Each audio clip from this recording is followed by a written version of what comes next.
قسط کے اس حصے میں ہم دیکھتے ہیں کہ اورحان اپنے سپاہیوں کے ساتھ جنگل میں نیلوفر کی تلاش میں سرگرداں ہوتا ہے۔ درختوں کی بلند و بالا شاخیں اور جھاڑیوں کی اوٹ ہر سمت ایک پر اسرار سکوت پہ کھیل رہی ہوتی ہیں کہ اسی اسنا میں ایک سپاہی کی نظر زمین پر پڑی ہوئی ایک ڈال پر جا ٹھہرتی ہے۔ وہ اس کے اوپر سے گرد و غبار ہٹاتا ہے اور چونک کر پکار اٹھتا ہے، میرے سلطان، یہ نیلوفر خاتون کی ڈال ہے۔ اورحان آگے بڑھ کر دیکھتا ہے کہ ایک باریک مگر مضبوط رسی ڈال سے بندھی ہوتی ہے۔ یہ دیکھتے ہی اورحان کے چہرے کا رنگ بدل جاتا ہے اور وہ خطرے کی بو محسوس کرتے ہوئے بلند آواز میں للکارتا ہے۔ اس کے الفاظ ابھی فضا میں گونج رہے ہوتے ہیں کہ اتنی دیر میں سپاہی لا علمی میں رسی کھینچ دیتا ہے۔ اگلے ہی لمحے ہوا کو چیرتی ہوئی لوہے کی مہلک اور تیز سلاحیں جھاڑیوں کی اوٹ سے نکلتی ہیں اور وہاں پر موجود سپاہیوں کے جسموں کے آر پار ہو جاتی ہیں۔ خون کی خوشبو فضا میں پھیل جاتی ہے اور چند ہی سانسوں میں سپاہیوں کی جانیں زمین پر ڈھیر ہو جاتی ہیں۔ اس کے بعد اورحان اور اس کے سپاہیوں پر درختوں کی چوٹیوں اور جھاڑیوں کی اوٹ سے تیر برسنے لگتے ہیں۔ کچھ تیر ان کے جسموں میں پیوست ہو جاتے ہیں اور کچھ سپاہی اپنی جان بچانے کے لیے ارد گرد دوڑتے ہیں اور لپک کر درختوں کی اوٹ میں چلے جاتے ہیں۔ اس کے بعد اورحان اپنے پاس موجود درختوں کی اوٹ میں دبکے ہوئے فلاویوس سے تشویش کا اظہار کرتے ہوئے پوچھتا ہے، ایسپورچا کو یہ کیسے معلوم ہو گیا کہ میں دمیر خان کو ملنے نہیں گیا، اور یہ بھی کہ میں نیلوفر کو یہاں بچانے آؤں گا؟ فلاویوس ایک لمحہ سوچ کر دھیمی مگر معنی خیز آواز میں جواب دیتا ہے، کیونکہ میں کشتی میں نہیں گیا تو اسے شک ہو گیا ہوگا، شاید اس نے یہ بھی جان لیا ہوگا کہ میں نے آپ کو خبر دی ہے۔ یہ سن کر اورحان اپنی تلوار بے نیام کر لیتا ہے۔ اس کی آنکھوں میں شعلہ بھڑک رہا ہوتا ہے اور وہ کہتا ہے، اگر اس میں ہمت ہے تو وہ مجھے آ کر پکڑ لے۔ یہ کہنے کے بعد وہ اپنے قدم آگے بڑھاتا ہے اور دشمن کی جانب لپکتا ہے۔ اورحان کو یوں آگے بڑھتا دیکھ کر اورحان کے سپاہیوں کے خون میں بھی جوش کی لہر دوڑنے لگتی ہے اور وہ یکزما ہو کر جنگ کا نعرہ بلند کر دیتے ہیں۔ اگلے ہی لمحے جنگل کا وہ خاموش گوشہ میدان کارزار بن جاتا ہے۔ فولاد سے ٹکراتا ہے، چنگاریاں اڑتی ہیں اور نعروں، ضربوں اور آوازوں کی گونج درختوں میں ارتعاش پیدا کرتی ہیں۔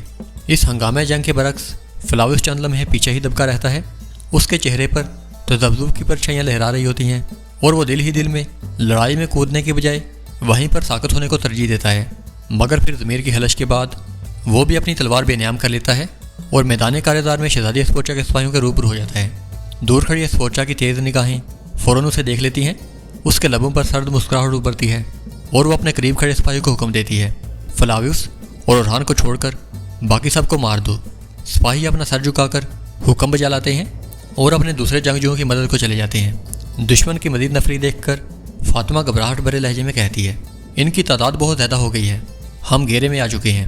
اورحان جو ایک کے بعد ایک بار کو روک رہا ہوتا ہے اور دشمنوں کو مار رہا ہوتا ہے، بلند آواز میں جواب دیتا ہے، سپاہیوں ہمت رکھو اور لڑتے رہو۔ دشمن کی تعداد زیادہ ہونے کے باوجود اورحان اور اس کے جانباز میدان میں قدم جمائے کھڑے رہتے ہیں۔ اسی ہنگامہ کارزار میں اچانک ایک نعرہ بلند ہوتا ہے اور جنگل کی ایک سمت سے شامل بے اور اس کے سپاہی میدان میں اورحان کی مدد کو آ جاتے ہیں۔ شامل بے اور اس کے سپاہیوں کے میدان میں اترنے کے بعد منظر بدلنے لگتا ہے اور اب اورحان اور اس کے سپاہی زیادہ مضبوط اور زیادہ وزنی وار کرنے لگتے ہیں۔ دور گھوڑے پر سوار ایسپورچا خاتون یہ منظر دیکھ رہی ہوتی ہے۔ اس کی آنکھوں میں لمحہ بھر کے لیے سختی دار آتی ہے، مگر پھر وہ سرد اطمینان سے کہتی ہے، میں نے ابھی تک اپنی آخری چال نہیں چلی۔ اس کے بعد وہ اپنے پہلو میں کھڑے سپاہی کو حکم دیتی ہے، فوراً سپاہیوں کو پیچھے ہٹنے کا کہو، ہم اورحان کو دوسرے جال میں پھنسائیں گے۔ سپاہی تعمیل کرتا ہے، وہ نکارا بجاتا ہے جس کی گونج پورے جنگل میں پھیل جاتی ہے اور یہ سنتے ہی تمام بازنطینی سپاہی پسپائی اختیار کر لیتے ہیں۔ اورحان اور اس کے سپاہی یہ منظر دیکھ کر حیران رہ جاتے ہیں کہ چند ہی لمحوں میں جنگل کا وہ گوشہ جو تلواروں کی ٹکرار سے دہک رہا تھا ایک عجیب سا نیم سکوت توڑ لیتا ہے، گویا کہ وہ طوفان عارضی طور پر تھم گیا ہو۔ اس کے بعد فلاویوس اورحان سے ماتھے ہو کر کہتا ہے، ایسپورچا کو معمولی نہ سمجھیں، اس نے میری بیوی کو مارنے کی کوشش کی ہے، اگر وہ شیطان کے ساتھ مل کر بھی چال چلے گی تب بھی میں اس کے سامنے ڈٹ جاؤں گا۔ اس کے بعد منظر بدلتا ہے اور ڈیفنے اور نیلوفر خاتون ایک ساتھ موجود ہوتی ہیں۔ نیلوفر لکڑی میں گڑے ہوئے کیل کو اکھاڑنے میں کامیاب ہو جاتی ہے، جس کی مدد سے وہ اپنے آپ کو رسیوں سے آزاد کروا لیتی ہے۔ ڈیفنے کو معلوم نہیں ہوتا کہ نیلوفر نے اپنے ہاتھوں کی رسیاں کھول لی ہیں۔ وہ نیلوفر کی جانب تکتی رہتی ہے۔ اس کے بعد نیلوفر ڈیفنے سے ماتھے ہو کر کہتی ہے، تم میری وہ ننھی پری تھی جس کے بال میں سوارا کرتی تھی، تم تو برائی سے بھی بالکل ناواقف تھی، تو پھر ایسی کیسے بن گئی؟ ڈیفنے کہتی ہے، میں نے برائی اپنی سگی بہن سے سیکھی ہے جس نے مجھے چھوڑ دیا تھا اور کبھی پلٹ کر بھی نہیں دیکھا، وہ بہن جس نے تمہیں مجھ سے چھین لیا، یعنی کہ ہولو پھیرا۔ جس دن مجھے معلوم ہوا کہ تم نے اپنا نام بدل لیا ہے اسی دن تم میرے لیے مر گئی تھی اور میں نے انتقام کی قسم کھا لی۔ یہ سن کر نیلوفر خاتون غصے میں آ جاتی ہے اور کہتی ہے، ڈیفنے ہوش میں آؤ اور بس کرو۔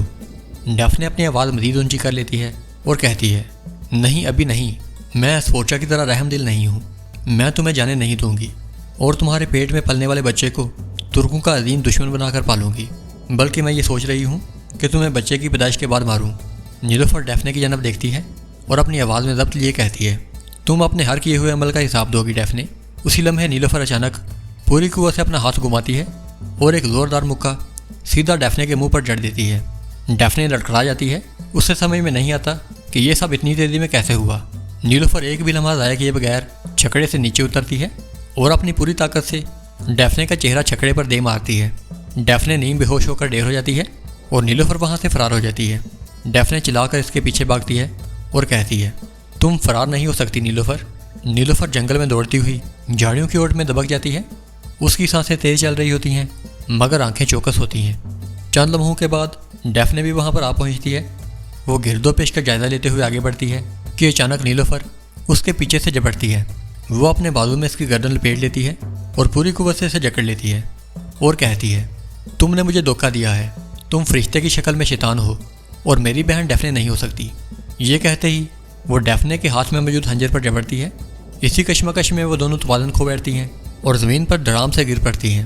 ایک لمحے کے لیے سب کچھ ساکت ہو جاتا ہے، پھر ایک گڑتی ہوئی چیخ فضا میں گونجتی ہے اور خنجر جو دونوں کے ہاتھوں میں الجھ رہا تھا اچانک ڈیفنے کے پیٹ میں پیوست ہو جاتا ہے۔ نیلوفر اسے اپنے اوپر سے دھکیلتی ہے اور اٹھ کر بیٹھ جاتی ہے۔ جب اس کی نگاہ ڈیفنے کے زخم پر پڑتی ہے تو اس کا رنگ اڑ جاتا ہے اور وہ نام آنکھوں اور شکستہ آواز میں کہتی ہے یہ میں نے نہیں کیا، بلکہ خود کو یہ خنجر کھونپنے والی تم ہو، تم میری ڈیفنے نہیں ہو۔ دوسری جانب جب شہزادی اسپورچا اپنے سپاہیوں کو واپس بلا لیتی ہے تو اورہان اور اس کے رفقا حیرت میں ایک دوسرے کو دیکھنے لگتے ہیں کہ یہ اچانک پسپائی کیوں۔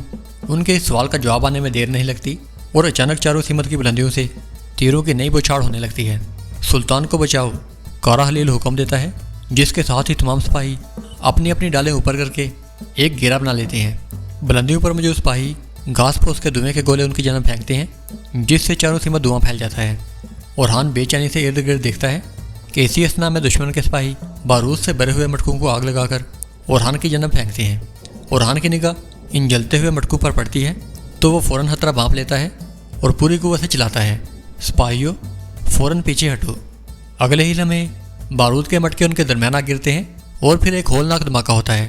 چند سپاہی دھماکے کی زد میں آ کر وہیں پر آگ میں جل جاتے ہیں اور خاکستر ہو جاتے ہیں، مگر اسپورچا کے سپاہی رکتے نہیں اور بلندیوں سے اتر کر دوبارہ حملہ کر دیتے ہیں۔ اسی ہونا شام ہنگامے میں دشمن کا ایک سپاہی خاموشی سے اپنا تیر کا نشانہ فاطمہ کی جانب باندھتا ہے۔ اس کی تیز نگاہ فاطمہ پر جمی ہوتی ہے جو تلوار سنبھالے لڑائی میں مصروف ہوتی ہے۔ دور کھڑا فلاویوس یہ منظر دیکھ لیتا ہے اور پوری قوت سے چیخ کر فاطمہ کا نام پکارتا ہے۔ اس کی یہ صدا بھی فضا میں گونج رہی ہوتی ہے کہ تیر انداز تناب چھوڑ دیتا ہے۔ تیر ہوا کو چیرتا ہوا فاطمہ کی جانب جاتا ہے کہ اسی لمحے فلاویوس اس کے سامنے آ کھڑا ہوتا ہے۔ وہ تیر فاطمہ کی بجائے فلاویوس کو لگتا ہے۔